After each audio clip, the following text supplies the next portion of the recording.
Welcome friends.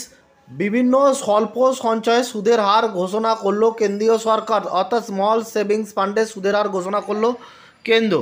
1 July থেকে 30 September এই 3 মাসের জন্য ঘোষণা করা হলো এই সুদের হার।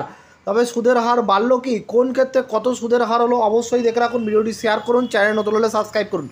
দেখুন সুদ কত, একদিকে প্রকল্প একদিকে সুদের হার দেওয়া আছে। সেভিং ডিপোজিট 4%, 1 থেকে 5 বছরের মেয়াদি জমা 6.9 থেকে 7.5, recurring deposit 6.7%, senior citizen saving scheme 8.2%, মাসিক আয় প্রকল্প 7.4%, এনএসসি 7.7%, পিপিএফ অর্থাৎ পাবলিক প্রভিডেন্ট ফান্ড দেখুন 7.1%, কিষাণ বিকাশ পত্র 7.5%, সুকন্যা সমৃদ্ধি 8.2%। তাহলে দেখা যাচ্ছে যে আগের কোয়ার্টার থেকে কোনো রকম সুদ কিন্তু বাড়েনি। সেই যে সুদ বাড়েনি তারও কেন্দ্রীয় সরকারের বিজ্ঞপ্তি দেখাচ্ছি। এই যে দেখুন 1 জুলাই থেকে 30 সেপ্টেম্বর পর্যন্ত সুদের হার, এই সুদের হার কিন্তু আগের যে কোয়ার্টার সেই কোয়ার্টার অর্থাৎ এপ্রিল মে জুন এই 3 মাসের যে সুদের হার ছিল সেই একই কিন্তু থাকলো সুদের হার।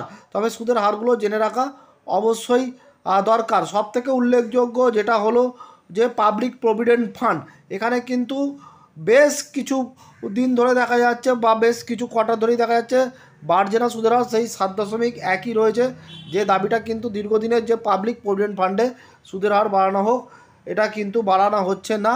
এই একই সুদের হার পায় সরকারি কর্মী শিক্ষকরা, জিপিএফে 7.1%। এই যে দেখুন কেন্দ্রীয় সরকারের এই যে বিজ্ঞপ্তি government of India ministry of finance department থেকে দেখুন 28/6/2024 প্রকাশিত হয়েছে। এখানে দেখুন কি বলা হচ্ছে, দি interest rate in various small savings scheme for second quarter of financial year 2024-25 starting from 1 July 2024 and ending on 30 September 2024 shall remain unchanged from those notified for the first quarter 1 April 2024 to 30 June 2024 financial year 2024-25। তাহলে দেখলেন remain unchange, অর্থাৎ আগের কোয়ার্টারের সঙ্গে কিন্তু কোনো তফাৎ নেই, একই রইল। গতকালই এই বিজ্ঞপ্তি প্রকাশিত হয়েছে। ধন্যবাদ।